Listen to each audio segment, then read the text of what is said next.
अस्सलाम वालेकुम स्टूडेंट, आज हम तितली वर्कबुक का काम करेंगे। पेज नंबर अपना खोल लें 18। यहाँ पे है आ के 3 और 4 हरफी अल्फाज। यहाँ पे देखें लिखा हुआ है प आ पार पार। यहाँ पे प आ पा और एरो लगा हुआ है, साथ र बना हुआ है।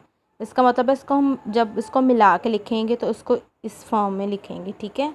तो यहाँ पे हम लिखेंगे प आ पार पार, प आ पार पार। नेक्स्ट लिखें द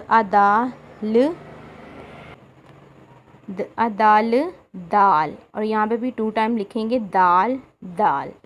नेक्स्ट लिखा हुआ है डाक डाक डाक डाक। राग राग राग राग। रात रात रात रात। रान रान रान रान। नेक्स्ट मज़ीद अल्फाज नीचे लिखे हुए हैं अदाम दाम, अजात ज़ात, अराज राज, अराज राज, अचार चार। आपने यहाँ पे डेट राइट करनी है। डेट है